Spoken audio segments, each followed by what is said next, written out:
Well,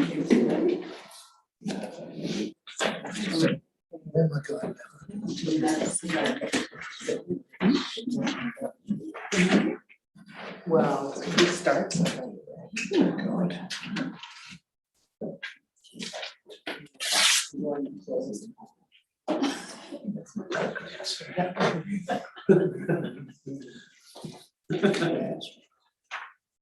All right. Let's move along to the consent agenda. So I have someone move the consent agenda, moved by Director Richmond, seconded by Director Crompton. Anyone opposed? Motion carries. Any business arising from the minutes? Being none. 6.1 Area Directors Committee recommendation. 6.1.1 is temporary use permit regarding Minto Communication Society. Director Means. Yes, Chair, this particular application is for a radio communication tower that is to extend service coverage in the Gun Lake community. The TUP would be for a period of 3 years. It includes a 2.4 meter long tower, a CCAN for storing equipment, and an antenna. So the request is that this TUP application be approved and that the CAO and or the corporate officer be authorized to execute the TUP. Thank you. Any questions? Go ahead. I'm just wondering about the sightlines. Or do you anticipate anybody complaining about looking at this thing, or is it just such a benefit? Were there any, We have not received any complaints. Question? no, I'd just like to make a comment before we, well, I'll move it first and Sure. I'll make a comment after. Moved by Director Mayor, seconded by Director Rainbow. Go ahead. Yeah, this tower, there was a section of the lake that couldn't receive from one of their other towers. Now they'll be able to receive their services. Awesome. Super important. Thank you. Any other comments? Is there anyone opposed? Motion carries. Oh, did you have a comment? That's a great public service. Hooray for Minto. Thank you. All right, 6.1.2. Did you want to? I'd like to make an amendment Yeah. to change the date to the September board meeting. Yes. Yay. Moved by Director Demare, seconded by Director Rich Jones. Are there any comments or questions? Seeing none, is there anyone opposed? Motion carries. Thank you. 6.2.1, no staff presentation. Go ahead. Okay. Is there any questions, Jim? They're very minor amendments. Are there any questions? Moved by Director Crompton, seconded by Director Richmond. Anyone opposed? Motion carries. All right, 6.2.2. Director Belton is here to answer any questions if anyone has on the proposed Pemberton transfer stations fees and charges regulation bylaw. And did you want this into? Correct, Yes. and only Director Richmond and Director Matt participate. Right. You all can ask questions, but only you to vote. All right, go ahead. Yes, so the only thing that I wanted to see was that after 1 year of operation, the information comes back as to how the tipping fees actually worked. The one concern I had was for a bag of garbage, it's $1.50. And I thought it would be better if it was $1, so you don't have to make change to pay $1.50. Or whatever, but I was told that most people just use their bank cards or something. I don't know, but anyways, so we'll try it for a year, see what happens, but then we get the information back and then we can either adjust or the next board can. So see what happens. Is that possible, Director Belsham? have a report back in here. Through the chair, yeah, there's also a resolution from the board in which to bring forward a report on the free store as well. So because this is a new site, it's going to provide us with a lot of opportunity, and we have a scale as well, and that ability to do payment very easily. So it will be a great time for us to bring that report after a year of operations. Thank you. The third batch was a recommendation added by the Canvas committee regarding that report in here. Perfect, thank you. Okay, so we're gonna move this in go ahead. I'm just curious through the chair with all the illegal dumping and whatnot especially with construction waste. And then you raise the fees, is that going to create more, or does that have anything to do with it? I'm just curious as to whether that and times of opening. I know in our area, the hours that our landfill is open does not always coincide with businesses to be able to get things there. So therefore they just got to get rid of it because they need the truck or whatever. So, and then the cost of doing it is another one. So I'm just curious if anybody can answer that. I will defer to Marie LeBlanc, who can speak to the operations. Thank you. Yeah, so in regards of the illegal dumping, tomorrow we have Sue Maxwell and Tamara Shulman that will speak to the illegal dumping. And in their reports, we can see that there's not like always a link between the tipping fees and illegal dumping. People know they're not doing it right. Sometimes they don't care. It's just a careless habit. But for sure, if we were to see increasing of illegal dumping and linked to increase of tipping fees, we will adjust it. For now, there's not a real link. It's just trying to, and that again will be addressed in the report, really speak to good behavior, like really rewarding good behavior and try not to address too much the bad behavior. We kind of know they're hiding more and more when they're doing illegal dumping. They're trying to dump further away as possible because they know it's not right. And most of the time, if I look at Squamish landfill, like more than 90% of their customers, they pay the minimum tipping fees. So that will mean like a $5 or a $6. So that shouldn't be the link to more illegal dumping, but for sure we will be looking at this. And in terms of opening hours, we could look at different time within the same amount of hours, opening hours. We don't have the budget to open more hours, but we could look at switching the time a little bit. But we'll always find people that are not happy with the opening hours. It's very hard to please everyone. Even Whistlers, sometimes they hear the like comments on their opening hours, and their opening hours are really, really great. So, but yeah, I'm happy to look at the exact time we are open, but we'll need to stay within the same total number of hours. Thank you. Thank you. Any other questions? Go ahead. I just, thank you, wondered if, because I'm really interested in the disposal of invasive species, and I see in here that they're only charging the same as the amount of bag of garbage, and I think, my God, I think people should almost be paid for bringing in bags of invasive species for disposal. Like, I feel that strongly about it. I realize that's not practical.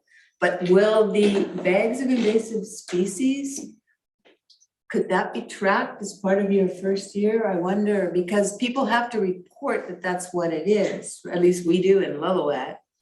And is that worth tracking along, and as part of the consideration of the fees, maybe not charging for invasive species disposal as a consideration for future, if that was affordable. Just make that comment for consideration. Thank you very much. Any final comments or questions? Okay, so with this, moved by Director Mack, seconded by Director Richmond. And this is on the first, second, and third reading of the bylaw. Are either of you opposed? Motion carried.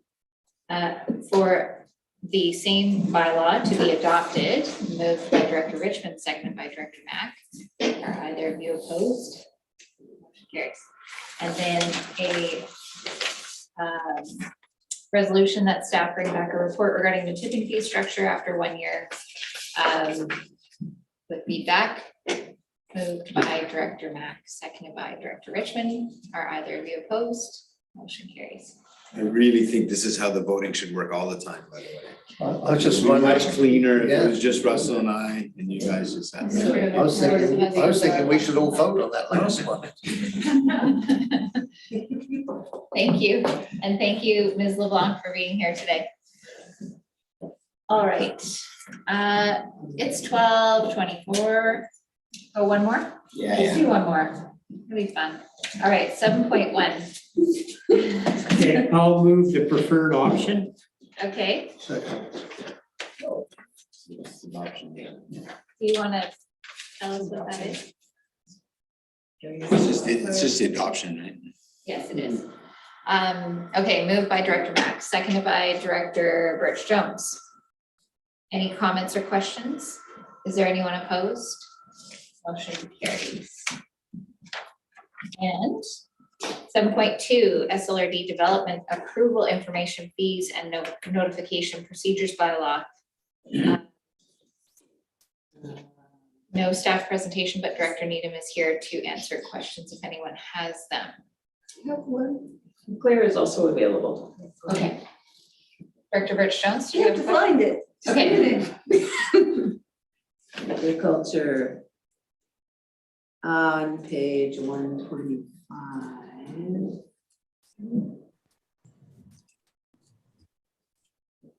Good afternoon, Ms. Stewart. Thank you for being here today. We have questions for you. We're just looking for them. Perfect, thank you.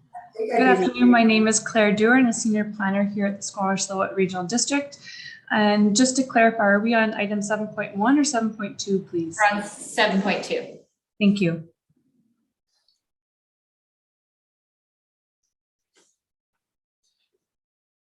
I had just a question, what does the agriculture rezoning $2,000 fee? One jumped out at me and I'm trying to get more specific here. I need my lunch, I'm not thinking. I'll leave it. More,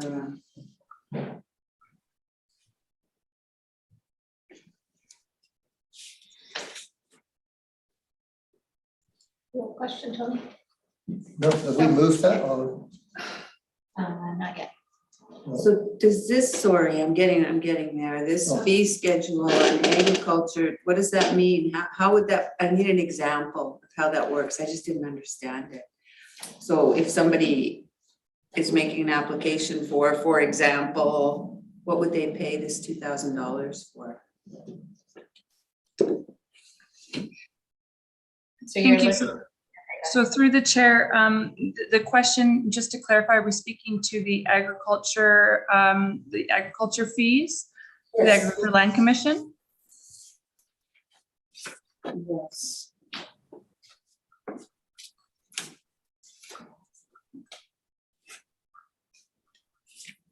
Through the chair, I think Dr. Bruce Jones is referring to 4.3, which is rezoning for agriculture. Yes. That's not something that has changed with this particular amendment. It would be for if somebody, say, wants to rezone their ag land to something else. Or to rezone to do an amendment to their ag land to add something else. This would be to cover the application fees, which would include a advertisement. Those are about $800 now. And we usually do at least one, as well as staff processing time. And any studies that might come up as related to that.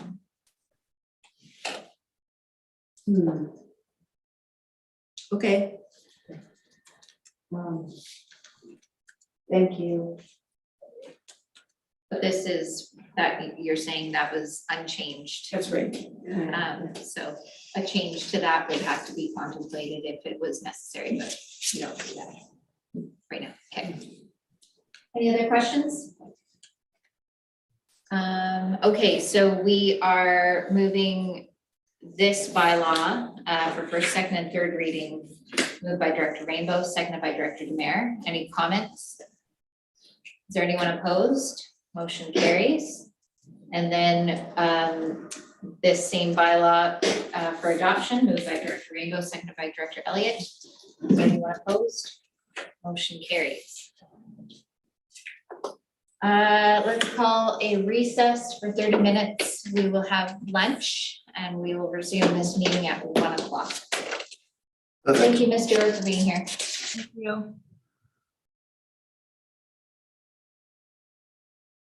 Right, let's call the meeting back to order.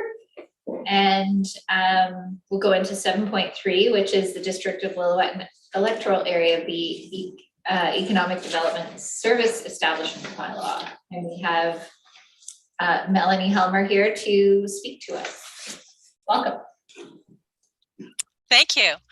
Good afternoon, everyone. Melanie Helmer, a corporate services consultant now with the SLRD. And for the economic development, this is actually the Lillooet agriculture and foods topic and resolutions that were passed by the board.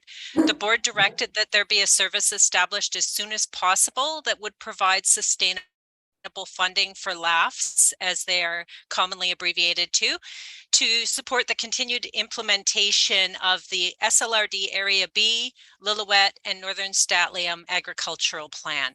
During the last several months, staff and elected officials have engaged with the Northern Economic Development Initiatives Committee, Area B AAC, District of Lillooet Mayor and Council, and Northern Statlium Nations regarding the proposed establishment of a service.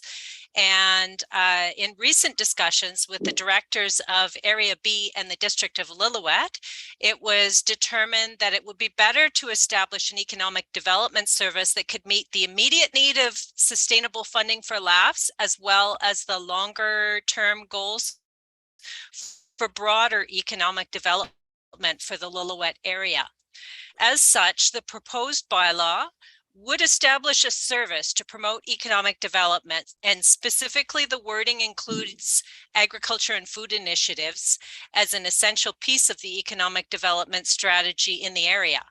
And the proposed bylaw also provides an ability to enter into contracts with external parties to deliver the service. So that is where LAFs would specifically come into play.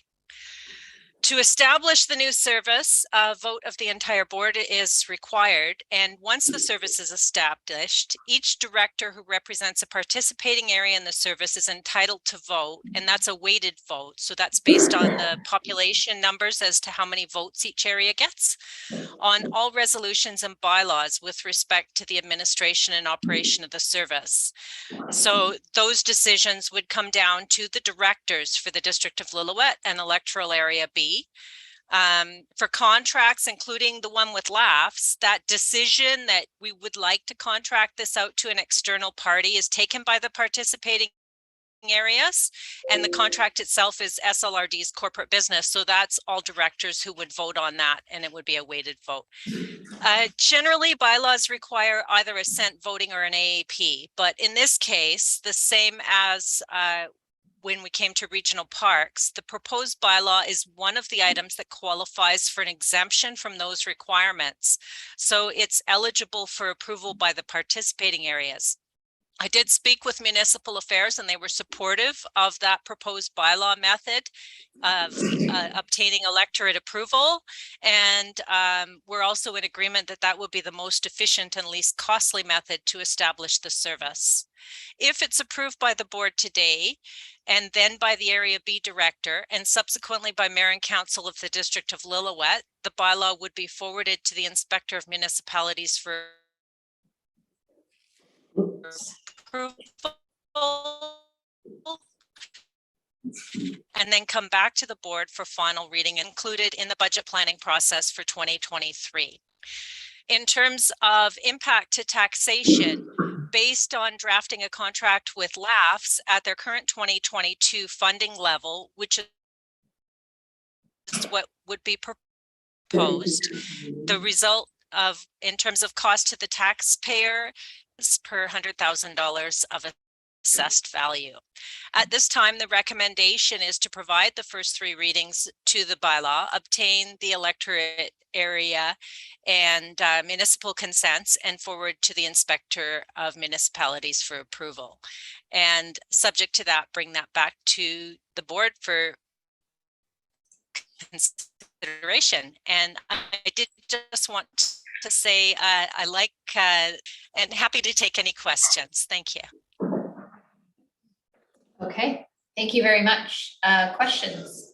No questions? Easy. Would anyone like to make, would you like those moved all together, Director Clark? Seems like they could go together. Yep. They can all go together. Yep. Thank you. Moved by Director Birch Jones, seconded by Director Mack. Comments? Is there anyone opposed? Motion carries. Very efficient. Thank you, Ms. Helmer. Thank you very much, Ms. Helmer. And you're back again for 7.4.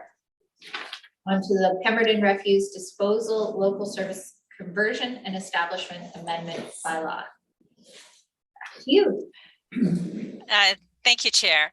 So this bylaw is the proposed bylaw amendment. It's presented to the board with a recommendation for an increase to the maximum requisition limit.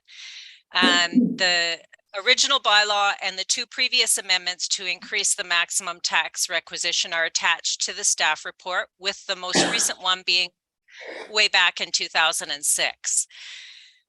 There was discussion during the 2022 budget deliberations that this amendment was projected to be required, and 2022 was able to be accommodated, but if not for the full year of the full 5-year financial plan, during that continuation, it was expected that the maximum requisition would be exceeded, and that's attached. That financial plan document is attached as attachment number 6 to this report. There's a number of factors that did play into the increased costs, and staff's desire at the time of the budget consideration was to quantify those a bit more first. The contracted services were not yet known and are higher. We've also been impacted by the cost of borrowing, which has certainly increased in recent months as a result of market conditions. But on the upside, the new site is planned to have expanded services that will support the implementation of the Squamish-Lillooet Regional District's Solid Waste Management and Resource Plan. It's a larger area, and there's some increased expectations that were communicated around site maintenance and cleanliness, and all of those things do have an impact on the costs.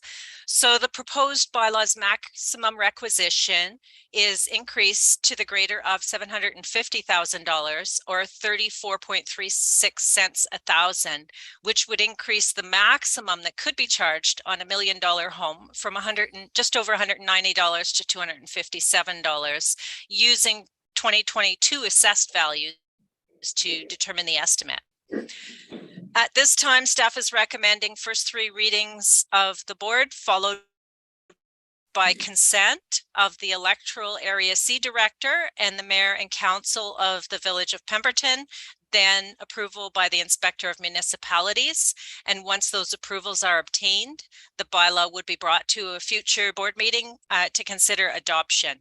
There is the possibility that the Inspector of Municipalities could determine another form of electorate approval could be required. But usually with amendments, there's two things that we consider: how the bylaw was established, as well there's an option with 2/3 of support to amend that bylaw and just have participating area approval. And in this case, it was established in the same fashion. So this is the correct approach for us at this point in time. And should the Inspector of Municipalities come back to us after the minister's decision and tell us otherwise, it would be brought back to the board as well for to give you an update and to take next steps accordingly. Happy to take any questions. Thank you. Thank you. Questions, Director Mack? No, actually, I was going to move option 1, the preferred option. Okay. Seconded by Director Rainbow. Any comments or questions from anybody? Seeing none, I'll call the question. Is there anyone opposed? Motion carries. Thank you, Ms. Elmer. Thank you, Melanie. Thank you. All right, that was quick. Let's move on to 8.1. Nothing was done, Chair. Okay, thank you. 8.2, information report regarding quarterly development applications report. There's no staff presentation, but Director Needham is here to answer any questions if anyone had regarding the report in our packages. Move receipt, moved by Director Crompton, seconded by Director Demare. Any comments? Yeah, go ahead. I was really happy to see, so when it says wildfire DP, that's development permit, right? Development permit is DP, yes. But normally that would be hopefully related to fire smarting? No, the wildfire DP is something that is issued under an OCP. The fire smarting is sort of a separate program. Thank you. Any other questions or comments? Thank you for the report. I'll call the question. Is there anyone opposed? Motion carries. 8.3, affordable housing amendments, zoning amendment bylaw number 1679-2020 in electoral area C. Director Needham. Yeah, through the chair. So this report on some amendments to the Wedgwoods area to incentivize affordable housing based on our housing needs and demands study. Went to the board in May, and at that point there were a number of questions and requests for some changes and clarifications to what we're proposing.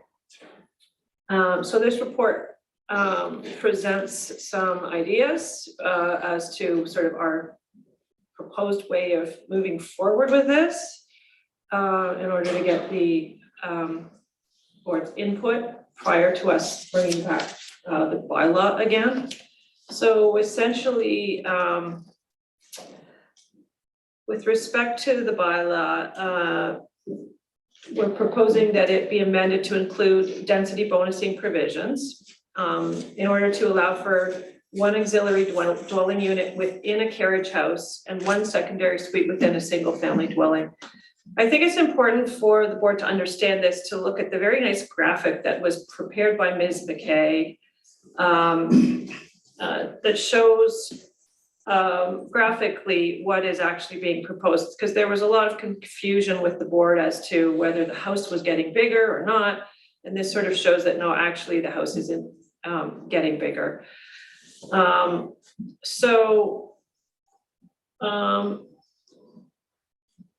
Again, remember that this is we're trying to incentivize people to build a second unit. And in exchange, they would have to provide us with rental caps and a covenant. And they'd have to have it sort of, in a rental pool. So this report outlines the approach that we have to rental controls, one being a rental cap, whereby rent is capped not to exceed 30% of the low and moderate income limits as determined by BC Housing on an annual basis. So basically, it would mean rent as a maximum on a 2-bedroom or studio or 1-bedroom, maximum would be $19.36 per month, and that would increase as the annual limits go up.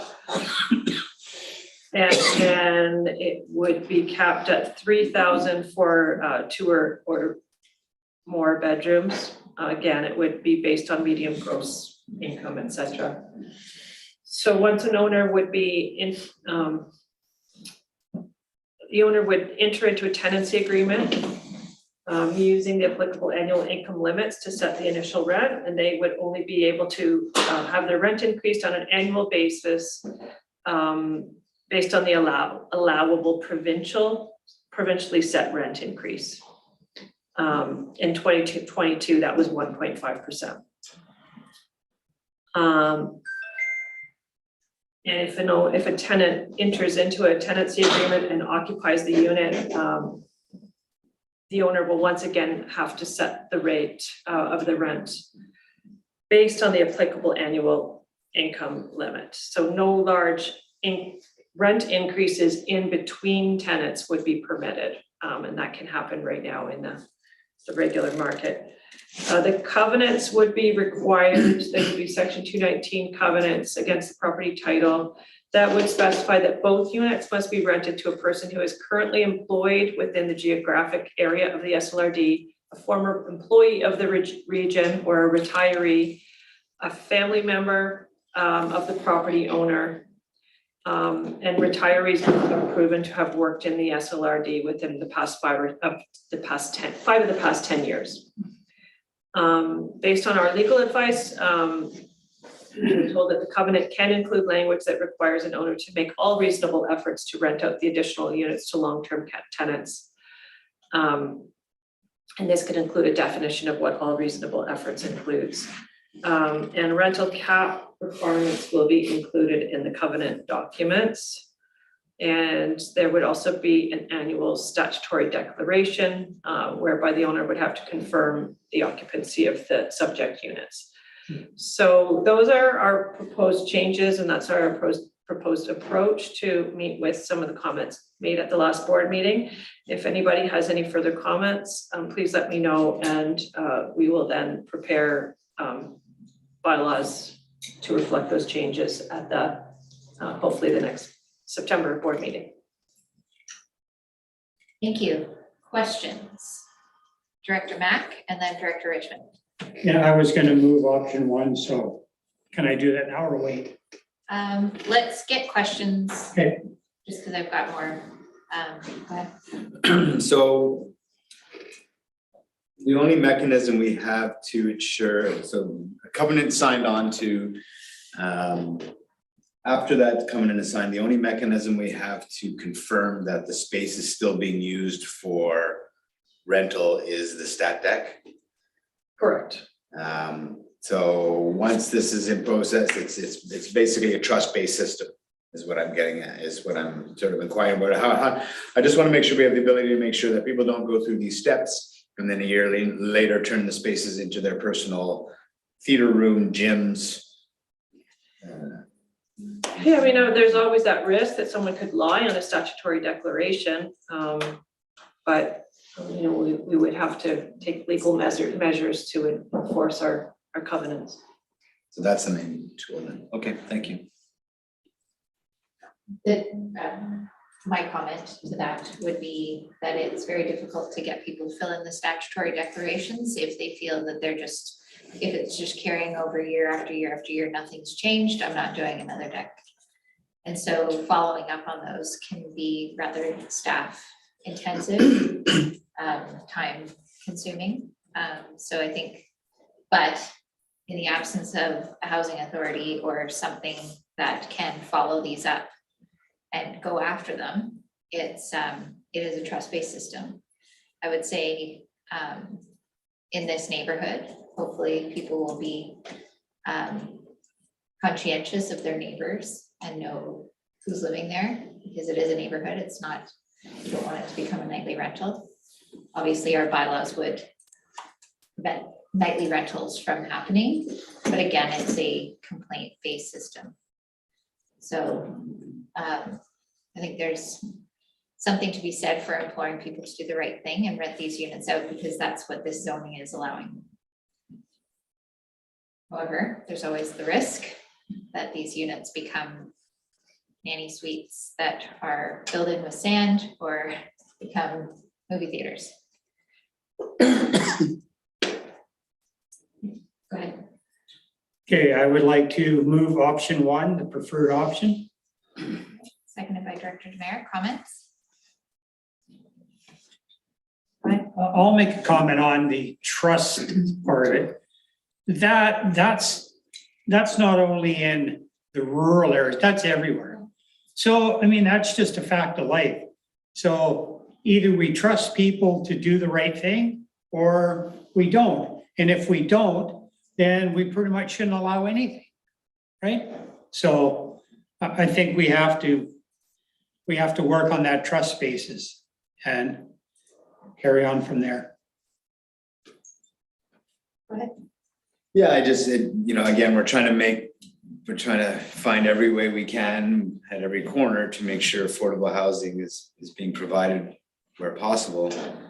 And that's what we're doing here. And I just want to make sure it's cemented in place moving forward. And I agree with Russell, I want to have faith in the trust-based system. I also look at this neighborhood and go, it's nice and tucked away. It would be pretty easy for people to do this. And then just like I say, use all the extra space for their personal reasons. So I just want to make sure that when we're making efforts to provide affordable housing, that we're securing it in the best way possible. This is what staff's proposing, so I'll support it, but it does worry me a little bit that, as we try to provide these things, I want to make sure that they're guaranteed moving forward. Otherwise, we're kind of wasting our time a little bit. Opportunities. Brings up a question I have for Director Needham. Is there provision for buying out these covenants, removing these covenants not so that they can build more space, but to remove the covenant and not have a suite at all, not to grow the footprint of the build, but just to not have it at all? Is that an option? Or has that been contemplated at this point? It hasn't been contemplated.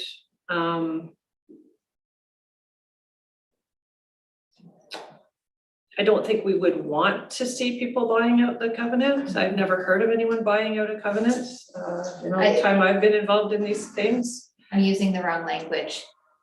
There's a fee available that can discharge the covenant from the title, which is in Whistler.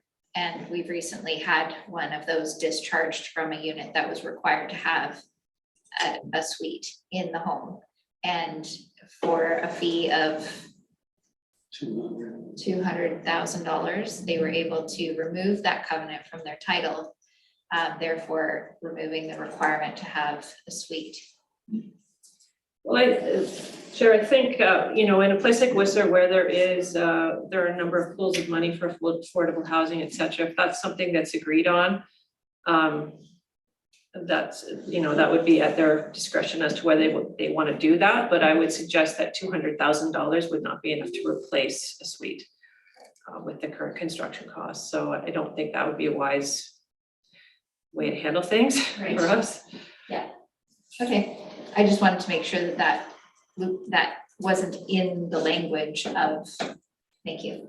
Go ahead. $200,000 gets equity for 4 units of employee housing constructed. So it's significant if someone wants to get out of it. And the alternative is that space just sits empty. What we're seeing increasingly is that whether the suite exists or not is unimportant. It's whether it's occupied.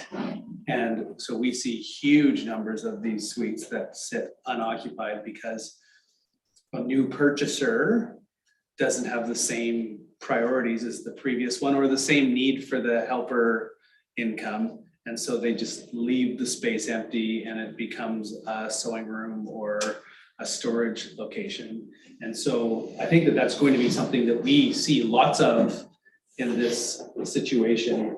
If we don't have those mechanisms to enforce or to buy out. And I just want to acknowledge that this is right beside Whistler. You would expect it will have similar use to those places that are the same distance from the village and the ski hill, which is I buy a new house, it's very large. I can afford to buy that house. I don't need the sweet helper income, and so I leave it empty. And my family comes on a weekend once a month and uses the space, which is what's happening there. Okay. Thank you for that clarity. Yeah, well, I think it's something we can look at, and you raise a good point with that, because it's one of those, you can lead a horse to water, but you can't make them drink. And so the covenants could go on, and we can't compel somebody to rent units. So maybe we need to be looking at if there's a possibility of having a penalty of sorts, or I'm not sure. I don't know if the buyout thing is something that we'd want to see here, although, we do have some funds here at the SLRD, and I know also in Wedgewood, there's another proposal coming forward where there is a big chunk of money where it has been discussed that money could be used and leveraged in an employee housing fund to actually buy a bigger project. And maybe there's, maybe there's a pool of money that sort of thing could be added to. I think we'll have to turn our thoughts to that. It seems to me that we're about to pass this. And you're just maybe something you would look into. I would be eager to see, what's that? It's a staff report. It's not readings. That's right. Director Richmond. I'm listening. Go ahead. Yeah, I mean, Director Compton's brought up another side of the same concern that I have in terms of all the different ways that folks can leave these places empty or use them for anything but affordable units. And that's where I've struggled with it in the beginning. I would like to ensure that they're in the market, that they're in the inventory. And I don't feel like we've done that with the direction we're going. I feel like it's really, really easy for these to not be part of the rental pool. So, that's why I asked about the stat deck. If there are other tools, I would love to contemplate. I know there's communities that have considered suite vacancy taxes now. They're looking at that, right? So if you have rental suites and you're leaving them vacant, there is a cost to that. I don't know how that works. I don't think many people know how that works yet, but I think that's an approach we could look at. And again, my goal is simply to make sure that as we try to provide these affordable units, that they're there in perpetuity for rental purposes. So I don't want to slow it down and make it complicated. I'm looking, I guess, more to staff to find out what other tools might be available to us to do that. But it doesn't sound like there's a lot. I have Director Mack, then Director Rainbow. See, and as I said before, we seem to be trying to regulate every aspect of every person's life. So, if we put in place that places are allowed to have rental suites and all that, then we have to go on the basis of if the person signs the stat deck and says, yes, I'm going to do this, we have to trust that person. I mean, you've got the same issue going on in your area, Mike, everybody does, right? So some people have the wherewithal to be able to afford whatever they want to afford. Other people need the added incentive to be able to afford that. I think we just need to let the market dictate what it can and can't do. I think we try to make everything perfect at this table. And in reality, it's never gonna be perfect, so. I think we need to trust people to do the right thing and go from there. Director Rainbow? I know we're discussing Wedgwoods in particular at this time, but if we look at a larger picture throughout the regional district, we have said on numerous occasions, we need more affordable housing, we want to support affordable housing, etc. We have some affordable rental and purchase coming up in Britannia Beach. We're putting that into the Furry Creek. Bylaw includes affordable housing. We're having the same conversation with Tiger Bay. So at some point in the next few years, we're going to have quite an inventory of affordable rental and affordable purchase throughout.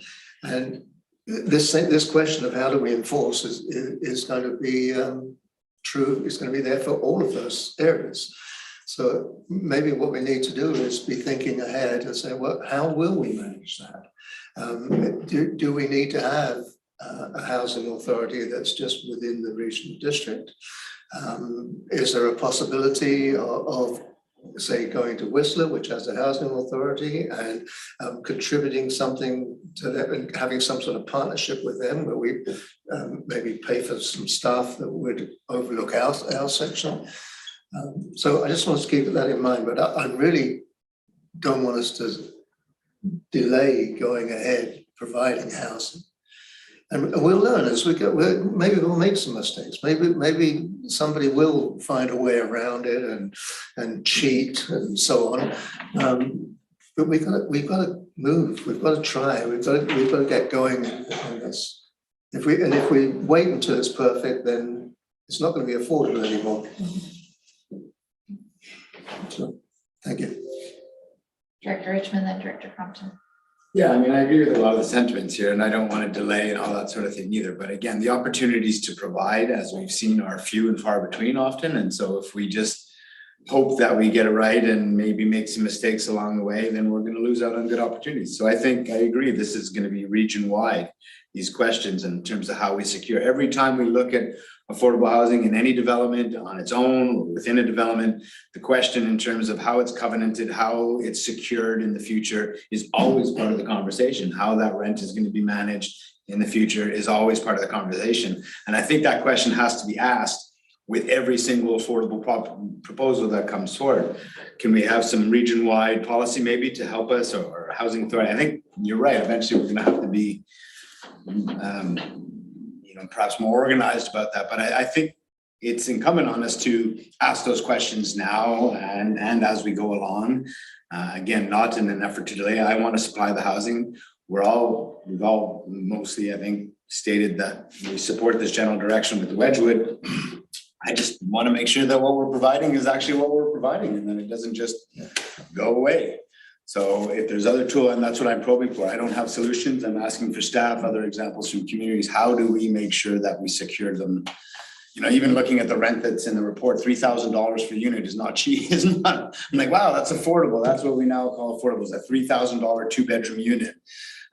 So if that's the best we could do in this development with those parameters, well, let's at least lock it down and make sure that it's available to the public as we move forward. That would be my personal goal at this table. Thank you. Director Elliott.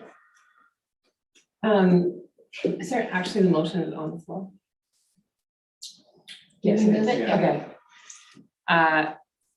So I'm supportive of the motion, and one of the things that makes me think of, and just in terms of as we work towards our housing needs study that we did and the housing we know we have to build, is that there is opportunity here for better regional collaboration. And so Whistler has a housing authority, Squamish Nation has Higham Housing Authority, the district now has a housing authority, and there's no reason that we couldn't create service agreements for the rural areas with those housing authorities. That can be a long-term plan, because it starts to become nonsensical for every local government in the region to have a housing authority and manage different lists.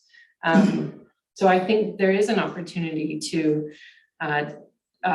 look to the things that already exist and figure out how over time we might be able to manage our affordable housing in the region a little bit more strategically with those partners that are existing. And we're just kicking ours off, and we have members of the Squamish Nation board on our board to make sure that we're not working at cross purposes. But I think in terms of managing affordable housing over time, I would hate to see that redundancy happen. And so, you know, and I think eventually too, we need to think about not just following BC Housing's income levels, but what are the income levels of the people we need to house in the region?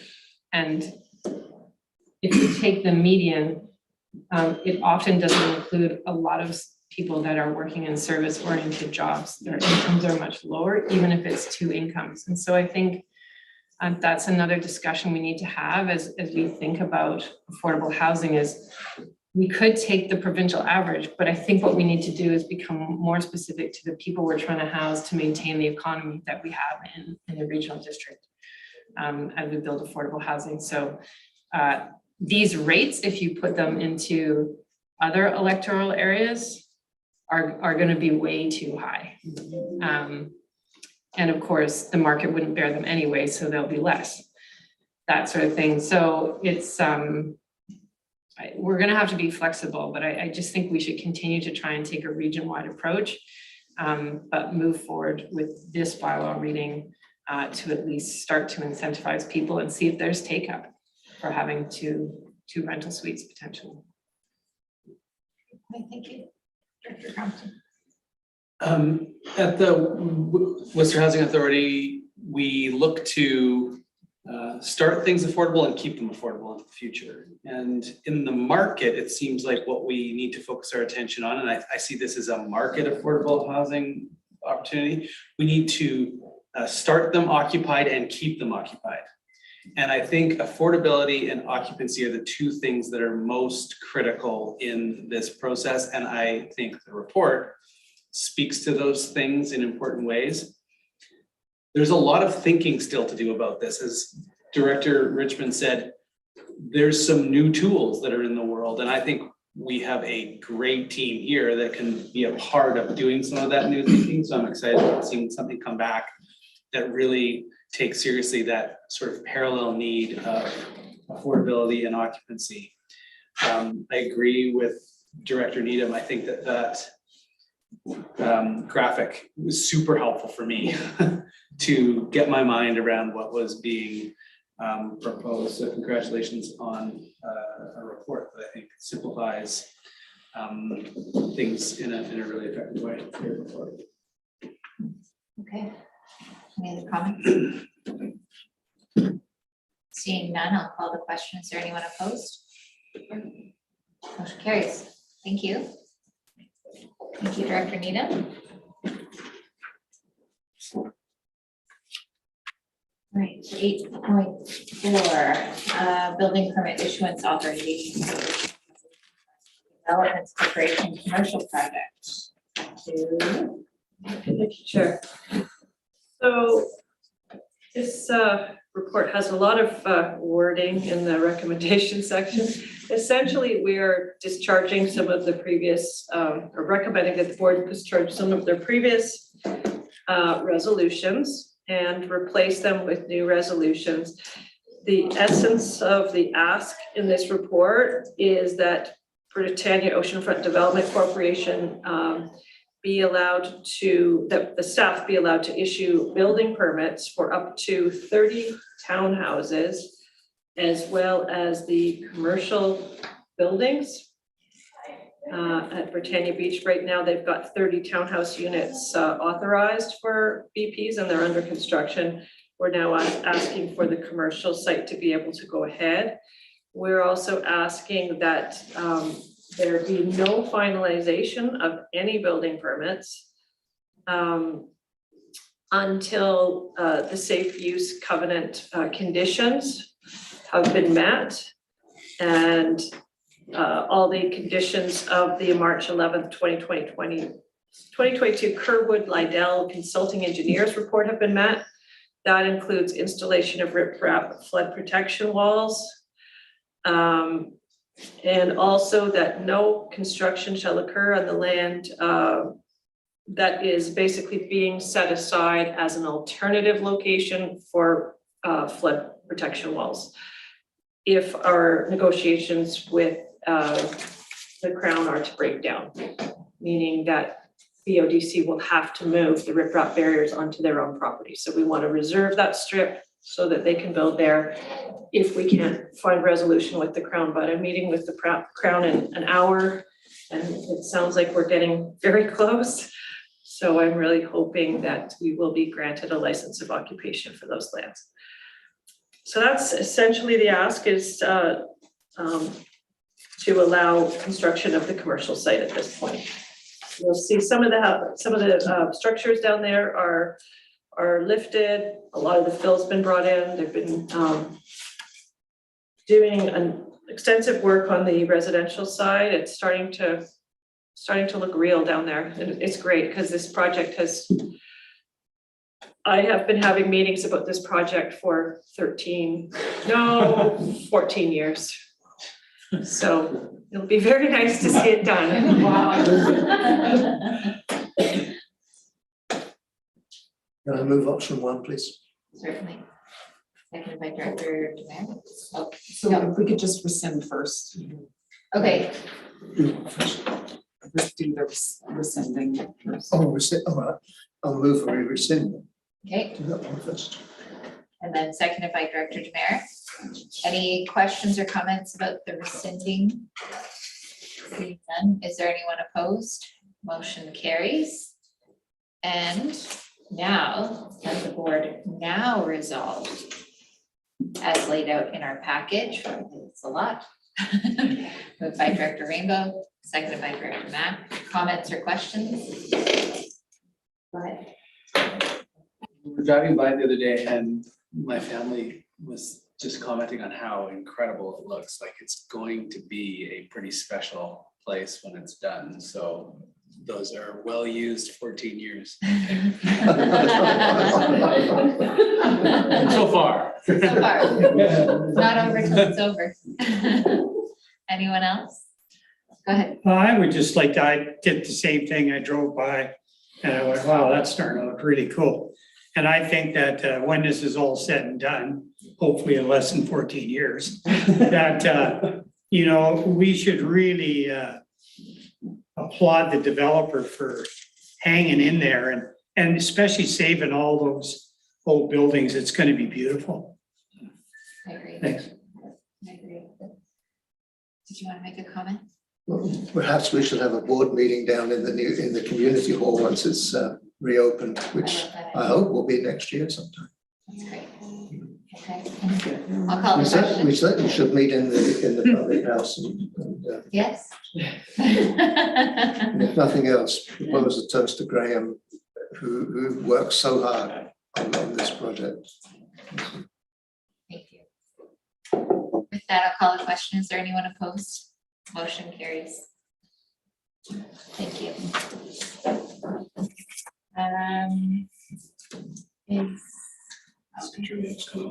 Right.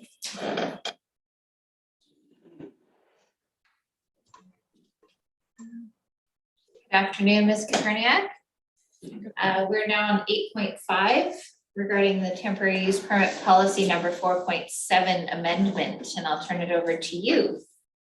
Thank you. So this report pertains to a previously made resolution to prepare for future TUP applications for short-term rentals in Area C specifically, by means of outlining conditions for this use to take place. So as such, it is proposed that the existing TUP policy number 4.7 is amended to include a section on short-term rentals in Area C. So the specific conditions would be to ensure that the subject building is permitted and that proper sewage is in place to allow for the proper short-term rental use. Another condition would be to issue TUP and information on noise rules, storage and management of garbage, fire safety regulations, and the owner's contact information in a publicly visible place on the property. as well as screening and fencing is another condition that may be in place depending on the assessed visibility impacts, as well as that this use will only be allowed in a dwelling or an accessory dwelling unit with a maximum occupancy of 2 people per bedroom. Lastly, short-term rental TUP applications applicants would be required to sign a good neighbor agreement, which is intended to further outline guidelines and commitments of TUP holders with respect to neighbors and the local government. Note that it also is proposed that the overall format of the original policy is changed to align more with formats used in other SLRD policies. So let me know if you have any questions. Thank you. Question, go ahead. So when you get a TUP, it's for 3 years with an option for another potential 3 years. Does that apply here? That is correct. That is part of the general policy. Okay, so I guess what, if a person is going to use their place for nightly rentals and they have this as a business to augment their mortgage or whatever, after 6 years, then what do they have to do? They can't carry on unless they do what? They would need to rezone. Okay, so that's the only way you can do that. You can't have a provision where you could get another 3-year extension in this case? And whose rule is that? Is that our rule or? That's the Local Government Act. Okay. Okay, thank you. Did I hear that this can happen in the primary dwelling or an accessory dwelling unit? Yes, that is correct. Just interesting, given the conversation we just had about creating housing for people. And one of the things the province is looking for in local government is that we're regulating short-term rentals in service of long-term rentals. So I'm curious about why, is it just the tourism aspect in Area C that is taking precedent over housing people in long-term rental and accessory dwelling units?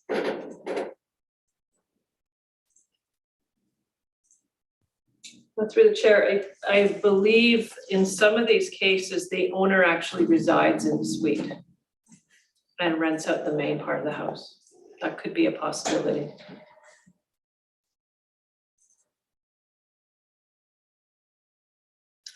Does that answer your question? I have Director.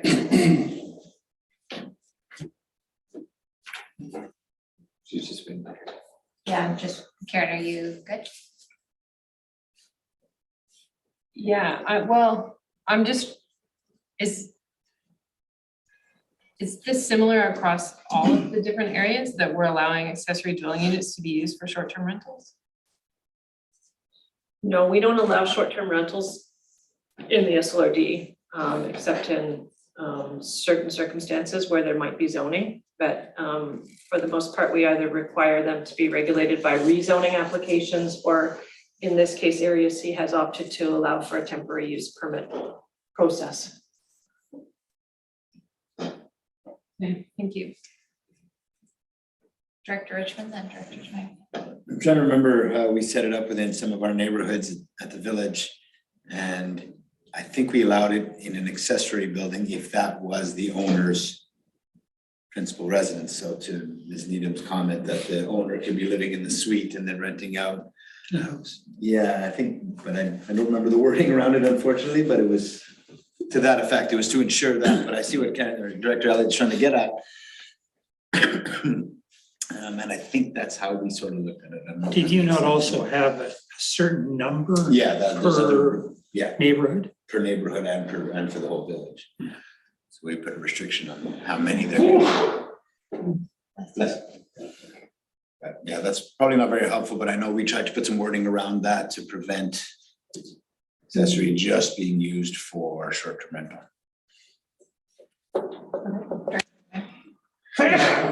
This is definitely a hot topic for our OCV that we're currently going through.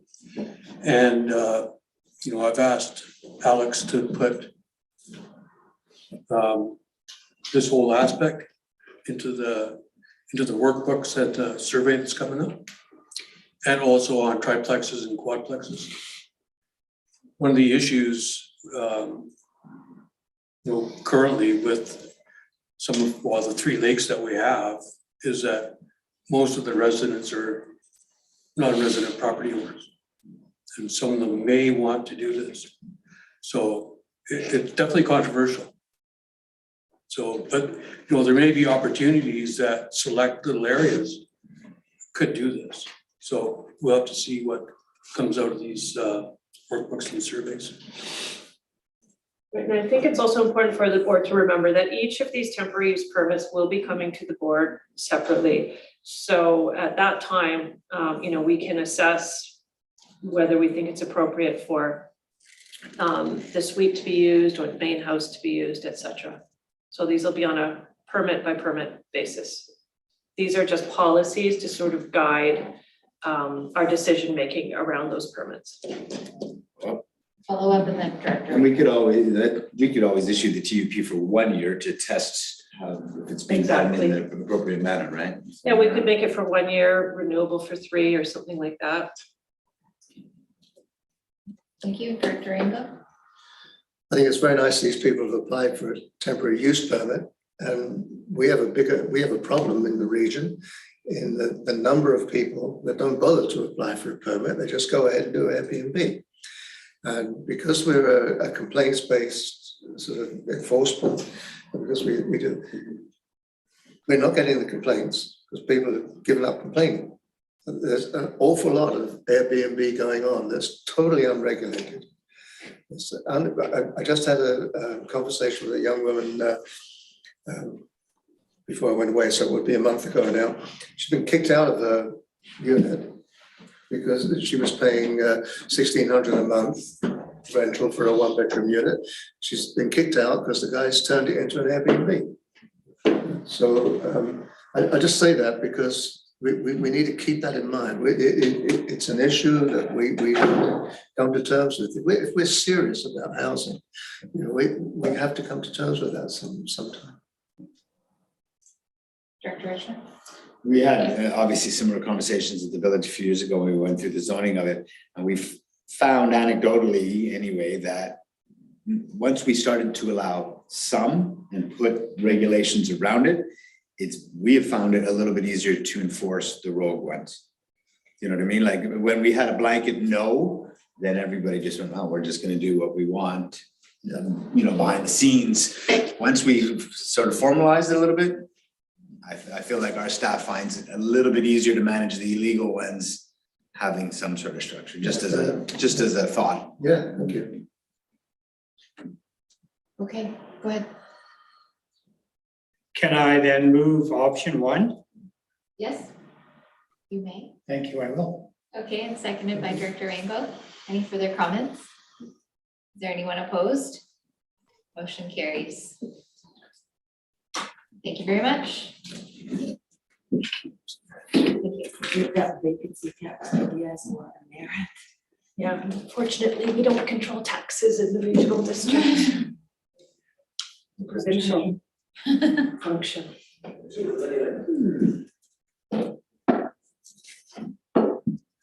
Done already? I think I'm done. My work here is complete. Thank you. You just got here. 14 years later. Yeah. Oh, poor girl. Ah, Dad, hello.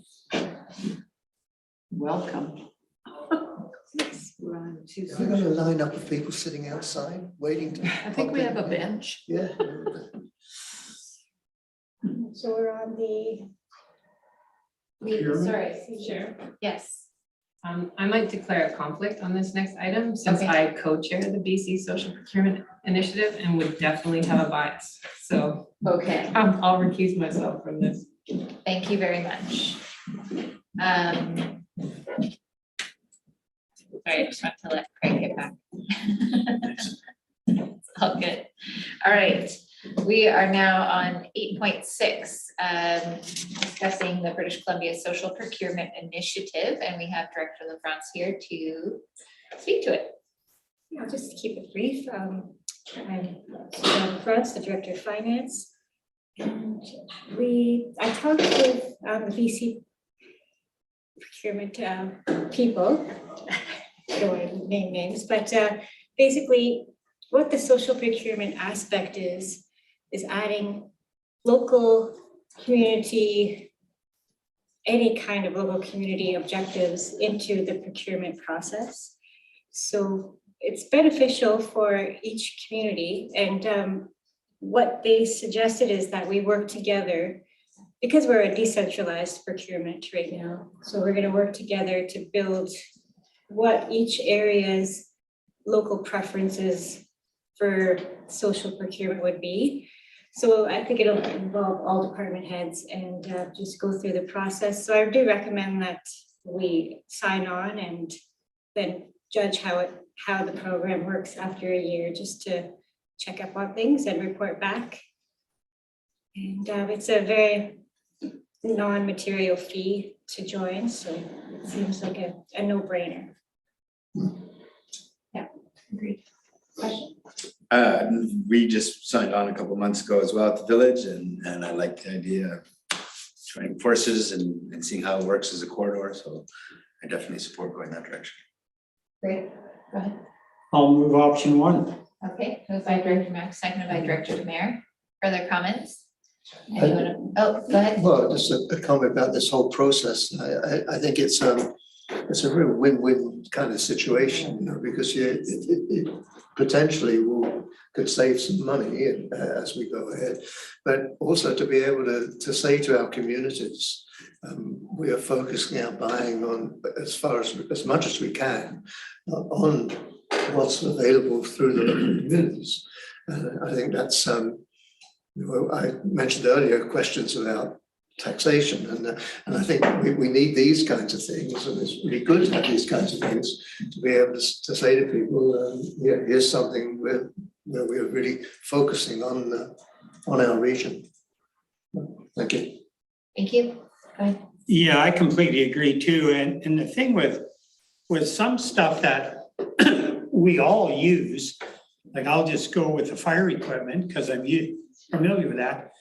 If everybody was buying the same air packs, the same, all that stuff, then if you're doing mutual aid, you've all got the same equipment. So you can interchange, or you can change bottles, you can do whatever.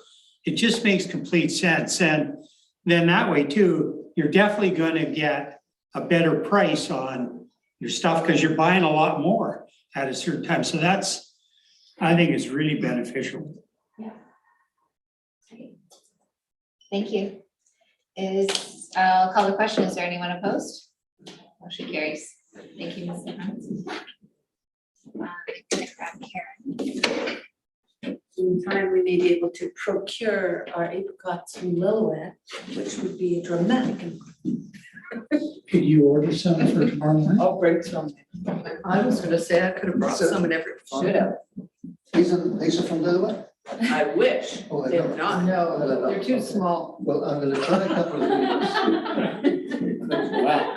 I'm going to try a couple of these, and I expect to be able to. Unfortunately, we don't have an August meeting. Oh, that's right. I could have brought plums for August.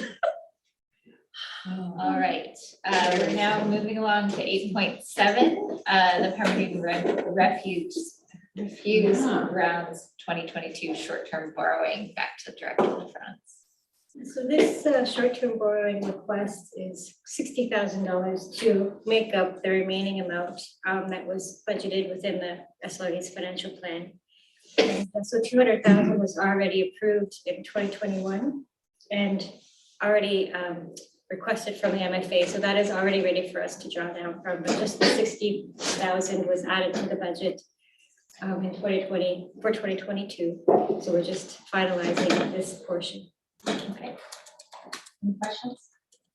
Would anyone like to make the motion? Moved by Director Mack, seconded by Director Birch Jones. Comments? Is there anyone opposed? Motion carries. Thank you very much. It's tipping things up.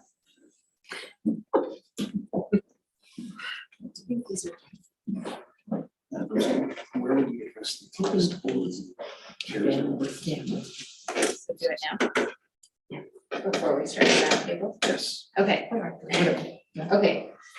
So in light of workloads and hot weather and all the things going on, I'd like to put forward a motion that we cancel the August board meeting.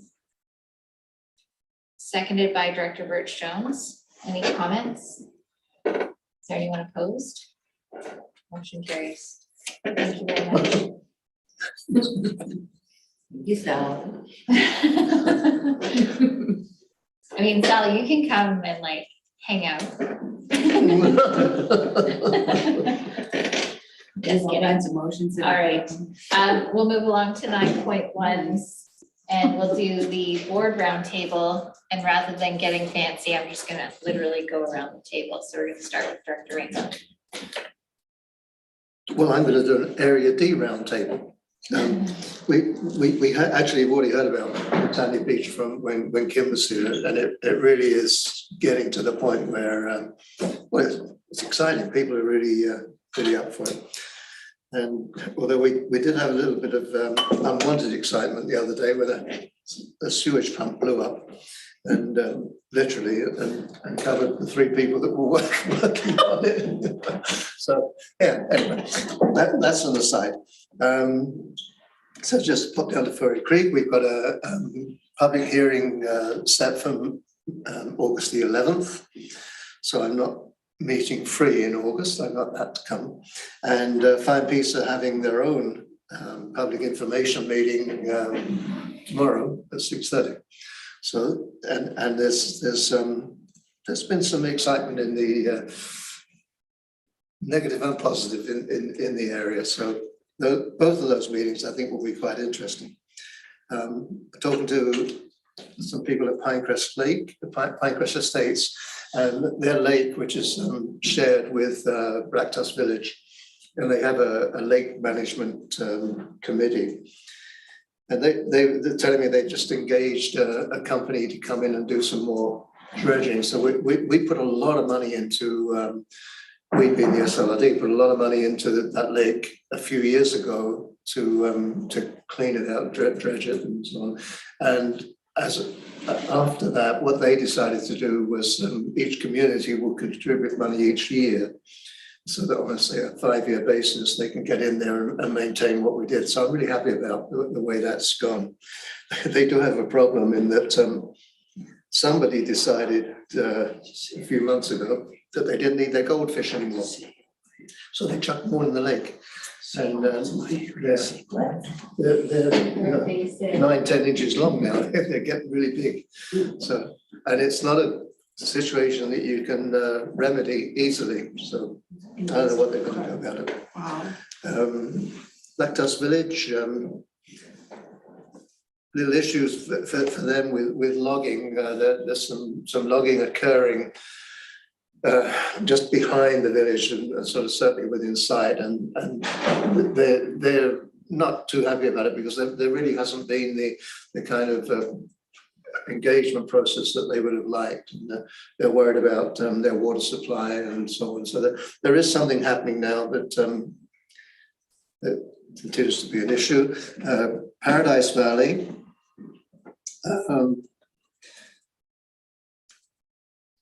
Still problems with illegal camping, with people parking all over the place, with just speeding on that road, which is crazy, given the potholes on it, but people speed anyway. So there's some significant problems up there that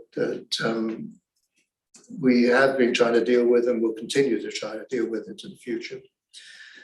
Upper Squamish Valley, Kim was talking about in her report about the TUP, the Wild West situation. That's probably the best way to describe what's happening up there right now, is people with a complete disregard for rules and regulations.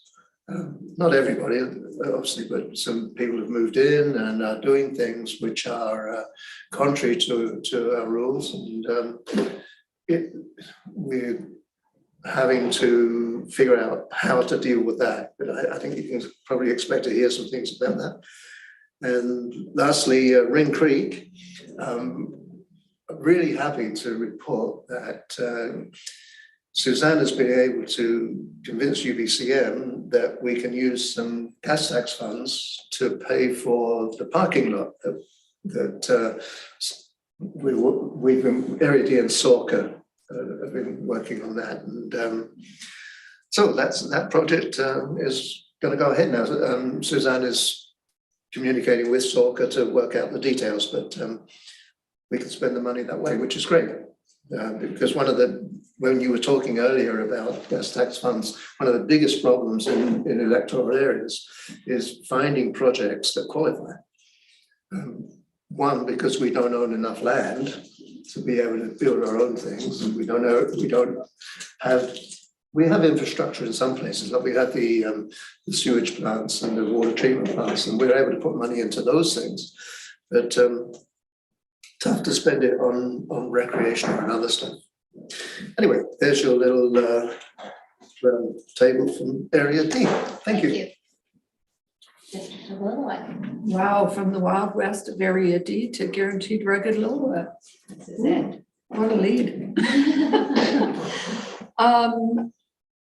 Boy, good and bad things happening, I guess. One of the developments on Main Street is for housing, has started and is partially framed up, which is a great thing.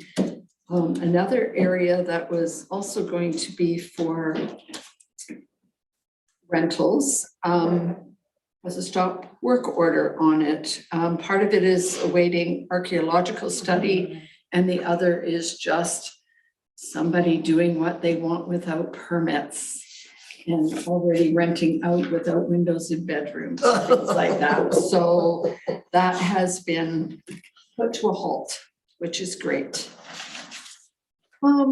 Swims has a pool party scheduled for this Friday to celebrate the longest opening of our pool in the history of the Lillooet pool.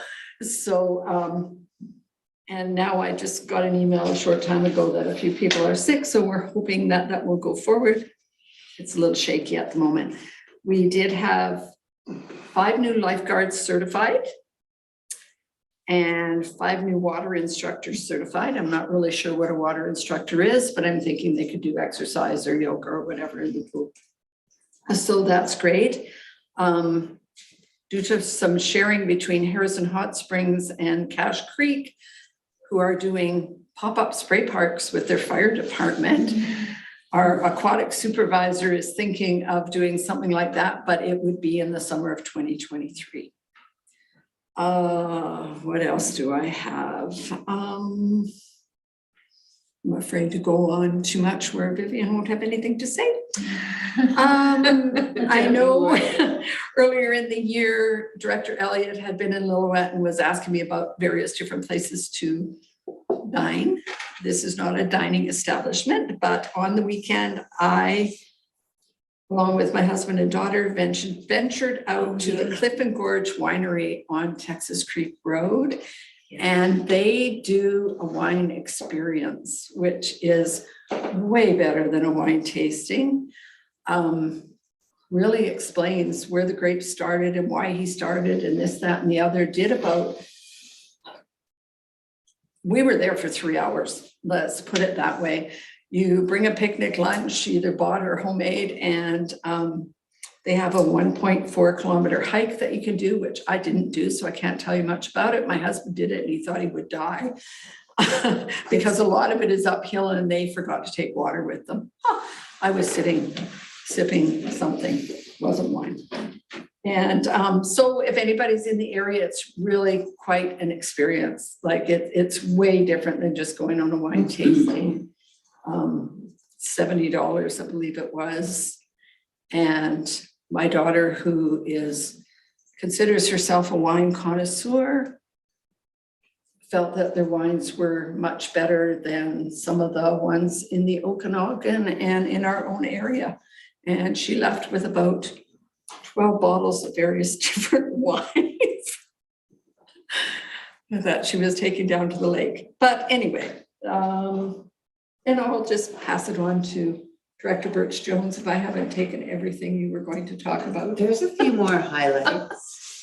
And that wine, people that have like allergies and are really sensitive to the histamines and so forth in wines, that they're raving about it. It's the Cliff and Gorge, and he sells out what he produces every year. There's a bit of a rush to buy. Who's the principal there? Eckert Zeta. Oh, okay, I met him at one of those agricultural meetings. Yep, probably Yeah, been okay. to our meetings here. And one of his wines was already totally sold out. So It's quite a beautiful operation. It's quite a drive to go out there, which is part of the trip. And the walk is not that hard. Just say, but the walk takes you to overlooks of the Texas Creek Slide and the Fraser River, so that's pretty magnificent. And in yeah, the fire camp right now. and the fire. Yeah, we have the fire camp in town. The Lytton fire, the smoke is coming up the Fraser if the wind blows that way, and they don't seem to be able to manage that steep terrain behind Lytton towards the Stein, which is a lot of cultural and a lot of wildlife. So they're all sitting there. They got on that fire fast, and the emergency services sprung into action very quickly too. I must say, practice makes perfect. So that's happening. COVID is definitely rearing its ugly head all over the place. I think we're going to be implementing some new, reinventing things like masks and social distancing and so forth again in the fall. Okay, most exciting thing for Area B was probably the fact that we had our Northern Economic Development Initiative Committee meeting in person, and we had Papeglia Council come to present on their cultural heritage, which was really great. And coincidentally, two of the women happened to be on this provincial body as First Nations advisors around agriculture. So we get to link them up with Emily and Lillooet Agriculture and Foods, and we've done that. And that's just a dynamite connection. And it's exactly the kind of thing that happens now that we can talk to each other and have conversations, without some of those COVID restrictions. We're recovering from some of the isolation of COVID. And everyone was here when we passed the economic development bylaw, which is fantastic for optimistically Lillooet Agriculture and Food and other initiatives in the future shared between Area B and Lillooet, and hopefully we can talk about them at the NEDIC. There's a nice fit there. So not only did Melanie do good work on that, but she's also been helping me with the Lillooet Camelsfoot TV and Radio Association, and that is moving painfully slowly, but in the right direction towards a resolution to remove that part of the service area that doesn't want to be in the service area from the service area. That would be great. Yes, the pool is hopping, the hub is busy too. Yeah, so that's good. I think I'll stop right there. I will pass off to Mayor Richmond. I have my moment tomorrow morning, so I don't want to spill any. I don't want to let any of the secrets out. I'm gonna be dressed up today. Wait till you see me tomorrow. And I'm gonna get you a.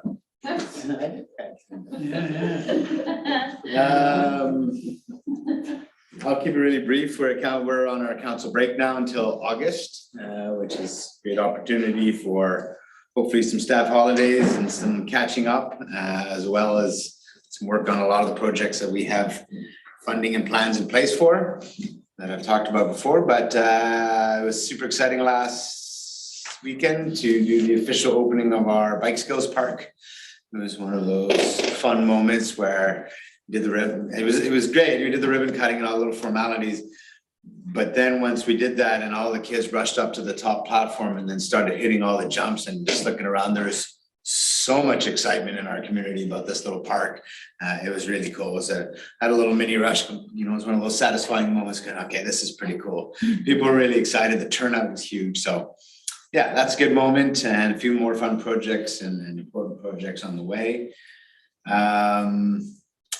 Along those lines, like I say, we're on a council break, and normally we do a bit of a blackout period near the end of the term so that nothing major is being worked on, and there's space for, you know, wrapping up some loose ends and some other details. But we are still moving ahead with the affordable housing plan in terms of the process, the affordable housing project. And that process meaning there will still be a rezoning open house to talk about the land use and the size of the building potentially at the end of August, so that this first reading can be and second, third reading can potentially be given before the end of this term, if that's what council decides the public wants. But yeah, the plan is to go ahead at the end of this summer to have there's going to be some more information sessions. I know Sea Sky Community Services is out in the community as we speak talking about the project, and yeah, there'll be a public hearing and then potentially second and third readings coming up. So that will have lots of discussion, or will stimulate lots of discussion within the community. I look forward to having those conversations. And yeah, I'll just leave it at that. Okay, we've had and we're going to continue having a lot of community events. So last weekend we had the Statlium weekend with Laura Grizzly Paws. I don't know if anybody's ever been to one of her performances, but she does storytelling and a bear dance. It's phenomenal. And we had a session at the Elmore site for 2 hours. And then she went up to the Braylord Church, upstairs in the church, you've been there now, and she did the storytelling and the bear dance in the church, and which was pretty phenomenal. And then the next day, she did the same thing again at another 2 hours at the Elmore site. And it's a beautiful location. There was a stage built higher up and then a rock garden platform around it. And the caretaker has planted all kinds of flowers. So it was and she had her daughter with her and she danced. It was just amazing. And the daughter is 5 years old. She just started doing the dancing, the bear dance. Where's she from, Sam? She's from the Hoist End. Oh, okay. Yeah, and the Bridge Band, Bridge River Band. Yeah. And she travels the world. She goes all over the world doing this at Indigenous festivals and so on and so forth, conferences. And, yeah, that's my second time. The first time I watched it was at a grizzly bear conference in Whistler, 4 years ago now, I think. Yeah. And the Braylor Community Advisory Committee, they're putting on a party in the park at the Braylor Fall Diamond. And Goldbridge Fire Prevention Society is doing a banquet, fundraising banquet. That's the first one that they've ever had. So it's going to be a couple more events. We're not done yet. So it's pretty good. And at the Helmer site, you're going to do sip and paint. Wine and learn how to paint session. We had a really good MLA Mahdi local government road safety session this week. And Craig was his first time at one of these meetings, and he's going to continue coming.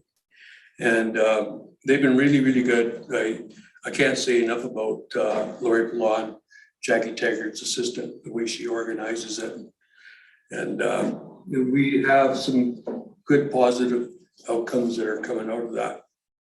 You know, I just keep on pushing and pushing, and things are slowly taking shape. We were driving the Hurley, and Debbie was with me, and when we hit saw coverage on Pemberton Meadows, he just shrieked out. And some really good news for the Bridge River Valley Community Association as it relates to funding. Can't share it, unfortunately.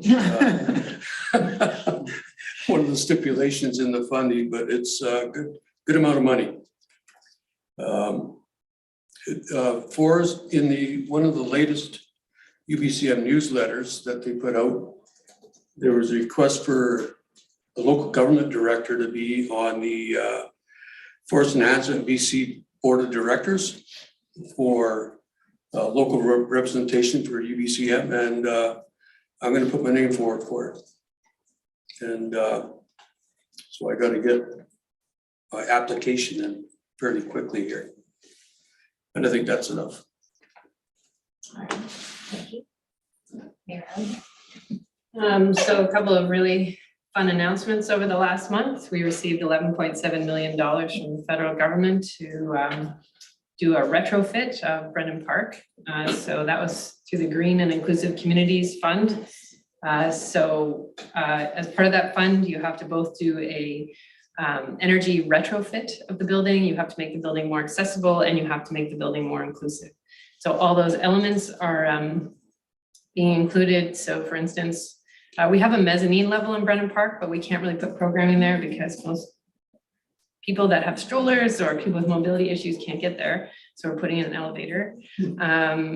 We are redoing our 1970s change rooms in the hockey rink to update them and also create gender inclusive change rooms at the hockey rink for gender diverse athletes, which is great. We're doing an amazing energy retrofit that will create the backbone for all the expansion of Brennan Park to come. And we're taking excess heat from the pool, excess cooling from the rink, and figuring out how to move that through the building. And we're putting in new roof insulation. So our operating cost for the building will drop 36% with that move. And we will drop almost 300 tons a year of GHGs. So it's a really important first step. It's not the second rink that people wanted. It's not the bigger pool, but we can't get there without doing these important pieces first. And also we're creating more programming space by creating a new admin area. So that will open up the lobby. So that was good news. We got included in the speculation and vacancy tax region, which is an important demand side housing policy for us. So I was thrilled. We've been advocating for that since they first announced the region back in 2018 and left us out. We adopted our very new and important code of conduct. And the code of conduct also came with an update to our remuneration bylaw. So if you violate the code of conduct, you lose pay as a council member. And that's cumulative. So your first offense is 10% of your pay for a year. Second offense is 15, third offense is 25. And if you do that all in the same year, yes, it all adds up. So we're really proud of that work, and we're already starting to share it with other municipalities. That work, the code of conduct is now referenced in our procedure bylaw in terms of the behavior we expect. So it's baked into our procedure bylaw. It's now referenced in our respectful workplace policy. And we are currently writing our new oath of office, which will include reference to conduct. The new board and executive director are now in place for our housing society, which is important. Work continues on the planning side. So we're doing our marine zoning bylaw. It's the first time we've put marine zoning in place. So the public hearing is September, early September. Last night, we adopted an OCP amendment that adopted our regional context statement, finally. And we also updated our climate targets to now reference the IPCC targets or more stringent science-based targets if they become available. So really pleased now that future councils can't back away from climate action unless they change the OCP, which is then a big public process. So that was good to get done before the end of our term. Our budget process kicked off yesterday. We're looking at a $70 million capital plan for the next 5 years, which is very, very big. Oh no, for the next year, the 2023 capital budget is $70 million, which is driven largely by 5 big projects. And one of those is finishing our fire hall builds. We have 2 fire halls that we're building and a public works yard. And the first fire hall that we've rebuilt will open the last week of August, all things being equal. And so we'll have an open house for that. And people can come and see what a modern purpose-built fire hall really looks like. And then we're having events too. We had the Constellation Festival this past weekend, which was a music festival. And then Logger Sports is this weekend. And they have exceeded ticket sales beyond their wildest dreams. Now they're worried about having enough beef on a bun and beer. So be a nice weekend. Anyway, that's my update. That's awesome, thank you. Anything you'd like to add, Director Stoner?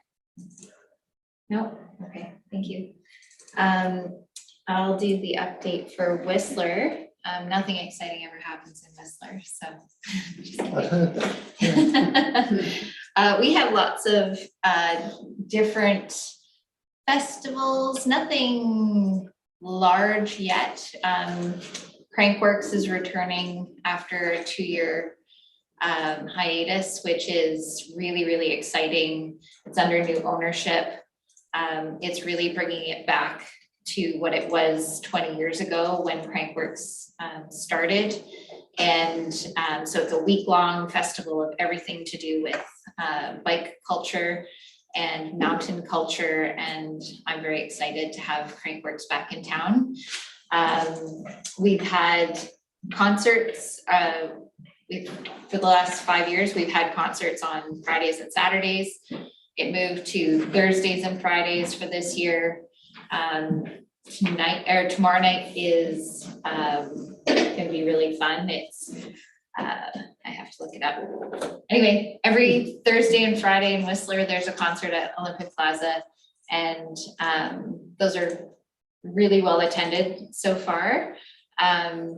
Certainly brings the community together with wonderful music and food, and it's really just nice to see people coming back together. What else? We had 3 major reports in front of council last Tuesday. One was a request from staff. It actually came accompanied by a letter from the Musqueam, Squamish-Lillooet, and the Lillooet Nation, asking us to stay engaged in the bid process, to continue to explore whether a bid for the 2030 Winter Games is feasible. We had a presentation from the COC and from the 4 host nations at our committee of the whole, asking us to please stay in the canoe. We're all in the canoe together, and we're moving forward. And it really is wonderful to be a part of that and to be engaged in that process. We acknowledge that this is not necessarily at all costs feasible, and so that's the process that we want to get to understand whether this is something that we can do as communities together. So that was a really important piece. We also had a presentation from staff about the findings of our balance model. So we've had our economic development team working for the last 3 years on the balance model, understanding what the carrying capacity of our community is, and really just unpacking what it means to have a community of 12,000 people supporting a daily population of up to 60,000 people on a busy day in the summer, a busy day in the winter, and what does that look like, and how do we plan for that? Something that is not unique to Whistler by any stretch of the imagination, but it's hitting us pretty hard, is a labor shortage.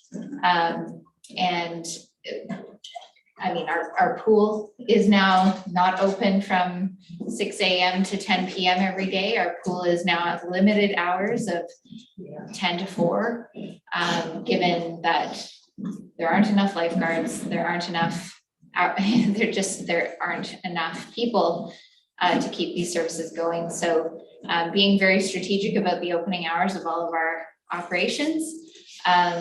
And we're feeling it in all of our restaurants and all of our hotels, and it's a new way of doing business, that's for sure. So that was a big piece of our last council meeting, and I think I'll leave it at that. All right, thank you, everybody. We'll move along to 9.2. Area C alternate director expenses, Director Mack. We had to defer this because you weren't with us. Pardon me? We had to defer this last meeting because you weren't with us. Yeah, sorry. That's okay. So Jan had, I think, asked for some assistance with this. I don't know where it's at right at the moment, but and she may have already, although it has to come to the board. Yeah, I think you Because just she need a missed the resolution from the deadline. board. Yeah. Yeah. So I'll have to check with her and see if she did get everything sorted out. She didn't. She would need this board resolution before staff can. Oh, I see. Okay. Action anything. Okay, so then I would make that resolution that she gets that help. Yep, moved by Director Mack, seconded by, oh, Sorry, the resolution is to allow the payment of the Yeah, the remuneration monies. past Yeah. the deadline. Yeah. Yeah, thank you. Okay, thanks. seconded by Director Birch-Jones. Any comments? Is there anyone opposed? Motion carries. Thank you. 9.3, additional funding support. Declare a conflict of interest, Okay. as my daughter is a paid employee with the RBCA and my wife Debbie is on the board of directors. Okay.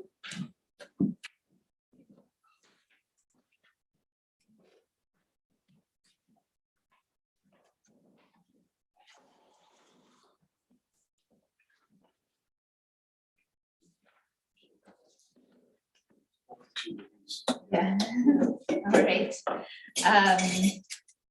So $3,200, $3,201.12 to be paid to the Bridge River Valley Community Association from the Area B PILT funds. Would you like to make that motion? I would like to make that motion. We've burned through Lori's hours quite quickly this year, in part because she's been giving a lot of help to groups like Swims, and she's definitely part of their success. So that's a huge benefit for all of us. So I'm just allocating these extra hours to carry us through the year so she can keep on doing her good work. Thank you. Second by Director Rainbow, Director Weave. Anyone opposed? Motion carries. Thank you. You want to bring Sal back in? Or one, That's all I left. and then back in. There we are. All right, 9.4, Swims 22-23 programming and operating funds, Director Birch-Jones. I'd like to allocate $25,000 to Swims from electoral area B PILT funds towards future pool programming and pool costs. Simple as that. Moved by Director Birch-Jones, seconded by Director Weave. Anyone opposed? Motion carries. 9.5. Thank you, Chair. Yeah, I'd, as stated in my director report, I would like to see the Goldbridge Transfer Station Free Store opened up. So I'll make that motion.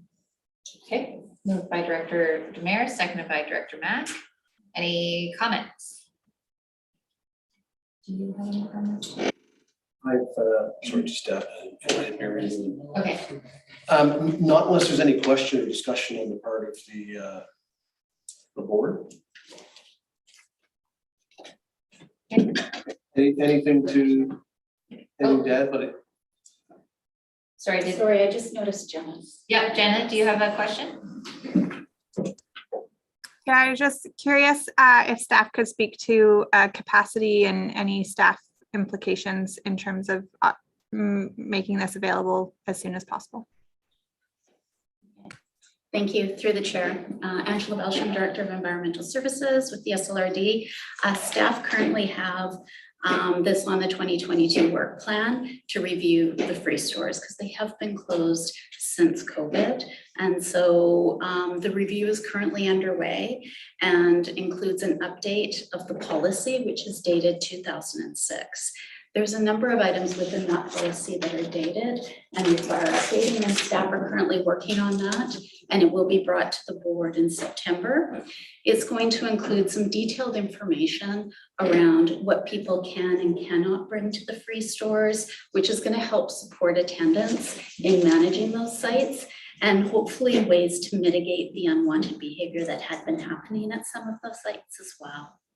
We're also looking at doing a rebranding. So rather than calling it a free store, looking at a reuse it center. So putting some energies around what that looks like, which will include new signage as well as training with our attendants and regional communications.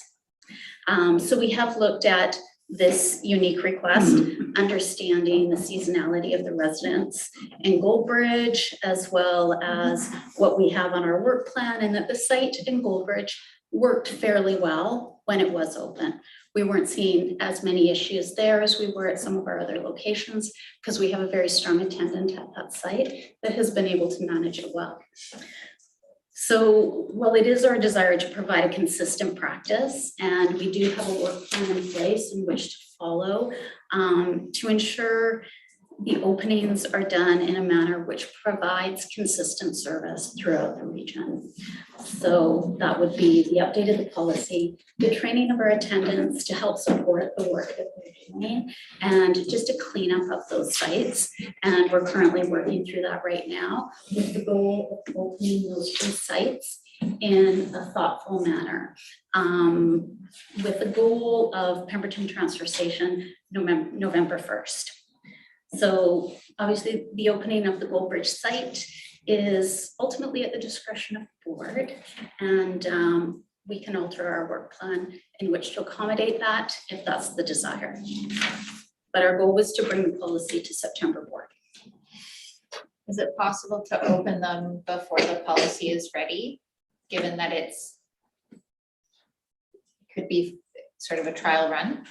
Yeah, there are going to be some substantial changes to the policy because it is so old. It's 2006. There's been a great deal of learnings that have happened over the years around reuse it and what's required.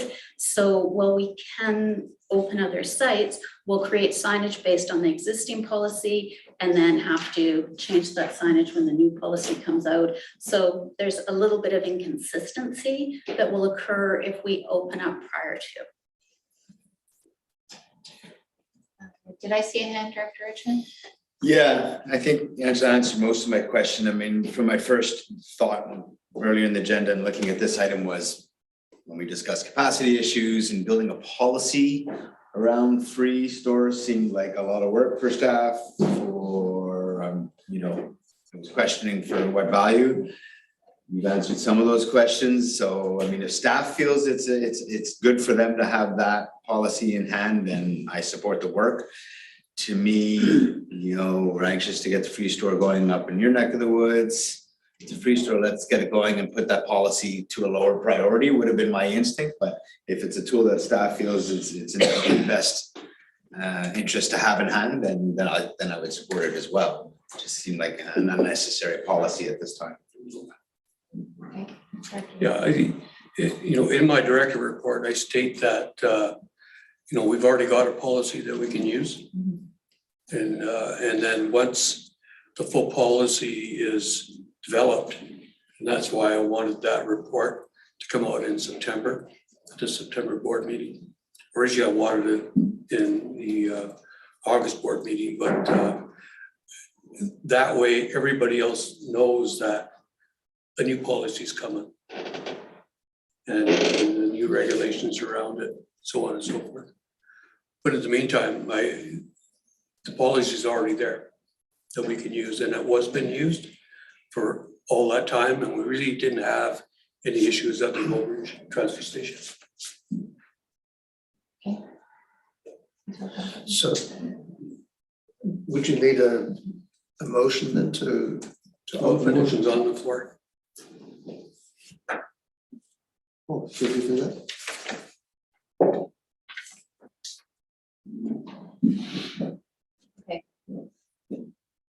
Yeah, I don't think there's anything else to, I think Angela's spoken to the work that's ongoing. I just emphasize that work is important, that they're, my understanding anyway from talking to Angela and Ms. LeBlanc is that there were considerable challenges across the free store service, and they need to be addressed deliberately. But I think she's laid out the fact that work needs to continue, but at the same time, based on the operation of the Lowbridge store, that we'd be able to support that. Is that fair? I just wanted to make sure I understood that. Yeah, through the chair, we can certainly make that happen. We do require probably a 2 to 3 week timeline in which to clear out existing pieces of reused items that may have come to term, as well as we've spoken to the attendant up there, and there is signage that has been damaged and needs to be replaced. And then some work with the attendant in which to fit that in.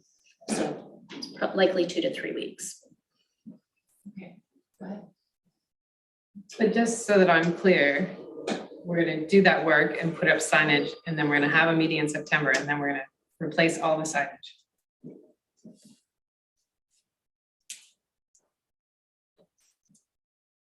So the staff recommendation is to wait until November 1st and only do one set of signage. Are you comfortable with that? Right, is it staff's anticipation that none of them can open till this November 1st, even if we deal with the policy in September? That was the goal based on the work plan. Obviously, staff can juggle the work plan based on the desire. Because they had been closed for so long, the goal was really to start with the Pemberton transfer station, which is the new site, which is requiring a fair amount of staff time right now. And that's what we had based the policy on. So that was really going to be our first one to open, and the other ones would be opening in concession. So that was what we had built our 2022 work plan on, was that timeline. So if we prefer the staff recommendation, we would defeat this motion. I don't think we have it moved and seconded. Okay. Okay, we don't. So defeat the motion, make a new motion. Not even make a new motion, it's Just let already it come, engaged. Okay. I'm not sure where we're at, because did we just had one person move this, Sal? Is that where, was it seconded? I'm not with what we're doing here at the table. Yeah, I think we moved a little quicker than. So we should. So it is moved and seconded. By whom? I don't record Okay. that. Okay. So then we defeat the motion and allow staff to do the work plan as already laid out in the work plan. Or support the motion. Or support the motion and change the work plan. There's a lot of stuff that's going into these landfills in the meantime. I mean, I'm really hurting about the Lillooet free store being closed for this length of time too. I kind of get Sal's urgency, especially with the turnover with the people that he's got in the summertime. Yeah. So it's a hard one, definitely. Can I ask a question? Certainly. Director Belson? What would it take? I know what it looks like right now, the free store. And there's a couple of large bags with styrofoam in it, and that's it. There's nothing in there. There's none of the old stuff. It's gone. And the sign would be the same sign that was up there before. It's cut and paste. So I don't see the time involved in making it happen. No, I'd like, unless you tell me how much time it would actually take to make it happen. Thank you. Through the chair, I have been working with Marie-Lillooet, who's the resource recovery coordinator on that, and the attendant. As mentioned, she's been doing a fantastic job over the past years of maintaining that site. And we can turn it over, but in order for us to get new signage for that site, because it is so rural, and that's typically the time frame that it takes because we get the signage printed in Whistler, we need to have staff travel up to that area and get it posted. So we would certainly do that as quickly as possible. And typically in the past, that's taken about 2 weeks. So we would certainly expedite if that's the desire of the board. Yeah, We'll make it happen as quickly as possible. yeah, I do know that Edward Wiki is coming up next week, right? To do some, look at some of the Braylor and sewer issues that we have. Perfect time for a sign. So anyway, I'll leave it at that. Okay. Do you have a? I feel like we obviously everything's now in the context of our earlier conversation. And for me, amending work plan through resolution is not a way to get to where we want to be as an organization or as a board. I mean, I think primarily as a board, we want to get to a place where work plans are carried out in the way that they seem most logical, reasonable, and efficient to the people actually doing the work on the day-to-day. So I think I'll vote against it. Is there a compromise to be found where we don't replace the damaged signage? We open the bins as they currently exist, understanding that there will be some remediation when the new plan and branding is available in November? Is there serious, like not serious, but is there concern that that is unsafe or contrary to our current operating, that would be problematic? Perhaps I'll defer to Marie-Lillooet because she can speak to the operating. Thank you. Okay. Through the chair. I will have to speak with the attendant as I am not 100% sure of the state of those signs, if they can be used even on a temporary time. So I'll have to speak to her and take her opinion on if she thinks that she can run a free, like the reuse it center or the free store safely. Before we get all those signage update, policy updated. I would really speak to the attendant as she is the one on site, knows the people, knows how it's run. So, but I can speak with her and make sure that we're getting the free store open as quickly as possible and as safely as possible if this is the wish of the board. Yeah, I understand the work that Director Bertram is doing, and obviously that has to continue. And so, but I was thinking of this situation, as long as that is closed, you have to ask the question: where's the stuff going that would be reused? And it's going into the landfill. I doubt that people are storing it at home and waiting for the store to open. They're chucking it. So if we were to open it, if we asked Sal to put up a temporary sign, I bet she could put a sign together that would be adequate for the next few months. And maybe some stuff ends up there that shouldn't be there, which can then be put into the landfill. But maybe some stuff there is reused, and I would prefer us to go that kind of a route. It's not taking away anything from what staff are doing. And it maybe does divert some material. So I vote in favour of this. Anybody else? Go ahead. I agree, there's gotta be a solution to this. This, to me, is something you just do and get it done. If we need to use the old signs for the time being, then let's do that. If there needs to be a new temporary sign, get it and ship it up to Sal and get it put up. You know, I think sometimes you have to be flexible. I know we want to, you know, do it, but Sal's in a rather unique situation where he is. He's out in the middle of nowhere, and he's got lots of people there in the summertime. So. Thanks. You'll take that from Russ already. Yeah. Sal lost in the wilderness. But you like to come up and fish though, don't you? You bet I do. Okay, so with that, I think everyone knows how they feel. I think we've given staff lots of direction. I'll call the question. Is there anyone opposed? Thank you. Did you get Jenna as well? Jenna's also. So I have Director Stoner, Director Compton, and Director Elliott opposed. All right, thank you. All right. Thank you. Director Belsham? And then next to 9.6, Brailer and Sewer Service flow map and update.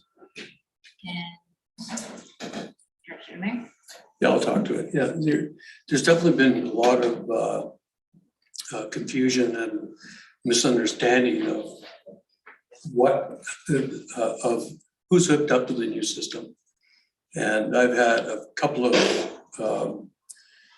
emails come at me saying that, you know, my property is not hooked up to the new system. And whether it's misinformation being shared or confusion or whatever it is, we need to have a map that's really easy to understand. It really shows who's hooked up to what, who's hooked up to the old lines, but still go to the treatment plant, and so on and so forth. So that's why I'm requesting this study. Just to clear up all the confusion and misunderstanding.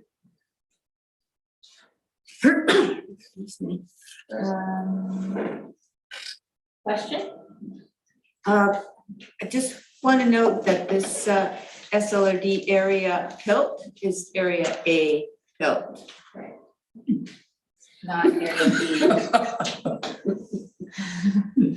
Doesn't say that here. It doesn't say that. Yeah. All right, go ahead. How much time does a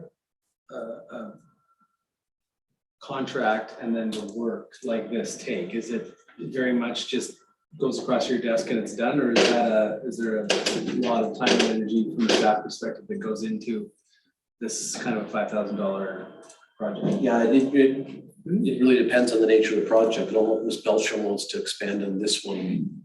Yeah, thank you. Through the chair, we received a quote from our consultants on this one that the mapping is likely around $3,500. Director Demare has said up to $5,000 because the other piece of work required is a little bit of staff time in which to put together an update on the project and the next steps associated with the project, as well as finance time as well. So we're not expecting that it will use all of that, but it's the discretionary funds in which to do that. And then how is this prioritized? Does it find its way to the top of the work plan by us passing this resolution right now, and it is engaged immediately? Yeah, great question. So through the chair, I would again offer the non-answer and say it depends. But in this case, it depends on what the new ask is, the new piece of work is. But I think that given not the confusion, but some of the community upset around this project, that I think we believe this is value added to help explain and communicate to the community what the state of the project is and what it looks like. So I think if this was a piece of work that would detract from the core project work going forward, we'd probably raise a flag. But if it's something that could be incorporated reasonably and be value added, then we would support, but I'll just check and make sure I'm not. Through the chair, yeah, I can confirm that this work will enhance the project that is already underway with the department. All right. Any other questions? Would anyone like to make the motion to support? Moved by Director Crompton, seconded by Director Weave. Anyone opposed? Motion carries. Thank you. We have correspondence for actions. We have a letter from Brennan McLeod regarding farm equipment signage for the pedestrian and cyclist safety using the trail. Director Mack.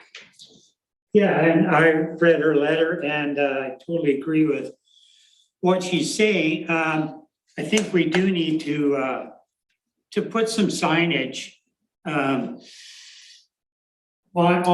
their farm driveway, because they're accessing in and out. And I don't know if it's our responsibility or MOTI's for brushing at those entrances and exits and stuff like that. We need to find that out. But definitely, just some farm implement signs or something, just to go on that driveway and potentially, any other driveway on the Friendship Trail. We just need to have signage there for safety reasons. And I think we just need to somehow educate people to pay attention to what they're doing. And obviously, if there's a tractor and a trailer loaded with hay in front of you, you might want to give it the right of way. Anyways, I support what she's saying. So, Director Belsham, did you want to speak to what you've responded with thus far?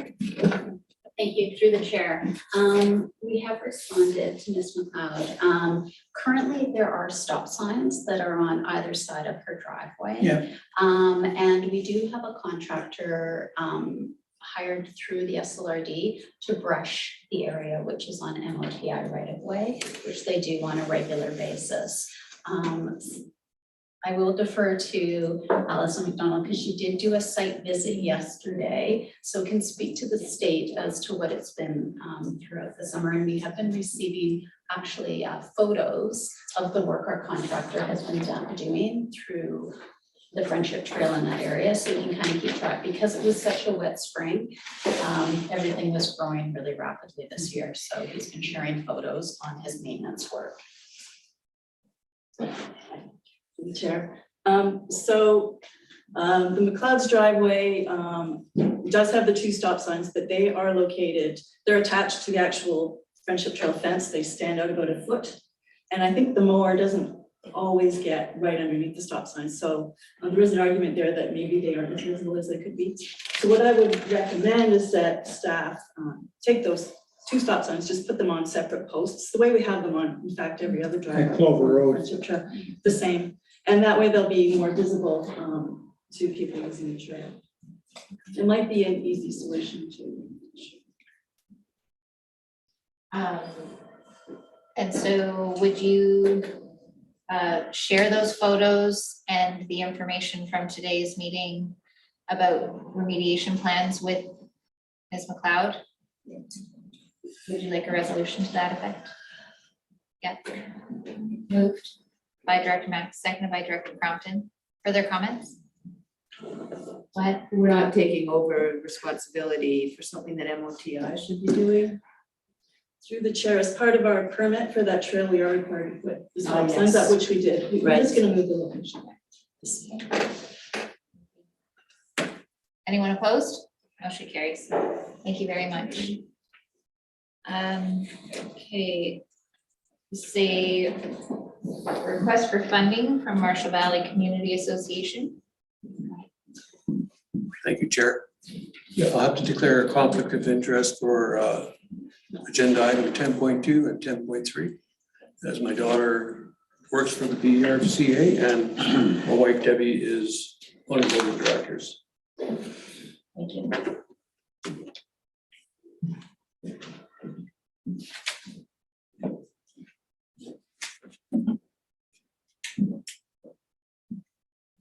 Go ahead. I would like to move 10.2. Okay. Seconded by Director Crompton. Questions or comments? Yes, and this is coming from electoral area A. It's got, it's an A there. You should be more sharing with your funds. Yeah. Call the Thank question. you. Is there anyone opposed? I know. Motion carries. Thank you. I'll move to the next one. Moved by Director Rainbow, seconded by Director Crompton. Comments? Is there anyone opposed? Motion carries.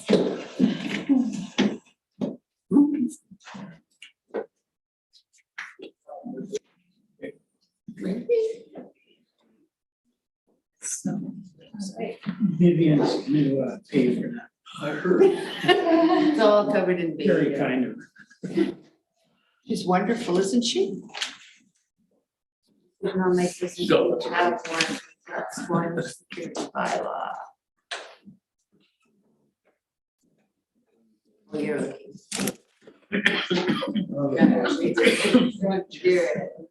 No, you're not. What else? All right. Good afternoon, Director LaFrance. We're on 12.1 security issuing bylaw for the district of Squamish. Yeah, so I received a call from the ministry about the previous bylaw the board had viewed and approved in June. And that was bylaw 1777. And there was an error on the chart that details each loan authorization bylaw and how much was already borrowed. I basically plugged in the wrong number from a different bylaw into this bylaw in error. So this bylaw corrects that error. And I've talked to the ministry and MFA, and they both have supported this being late. So it'll be a week late to MFA, and they're fine with that. Okay. Great, thank you. Would you like to ask a question? You would like to move first, second, and third reading? Yep. Would you like to second that? Would anyone like to make any comments? Seeing none, I have called the question. Anyone opposed? Motion carries. And then move adoption by Director Rainbow, seconded by Director Birch Jones. Did I move that? You did. Is there anyone opposed? Motion carries. Thank you very much. Any notice of motion from anyone? Seeing none, I would like to call a recess until tomorrow at 9 a.m. Thank you, Jenna. Yeah. Who's done for the day? Yeah. Finished for today? Yes. Okay.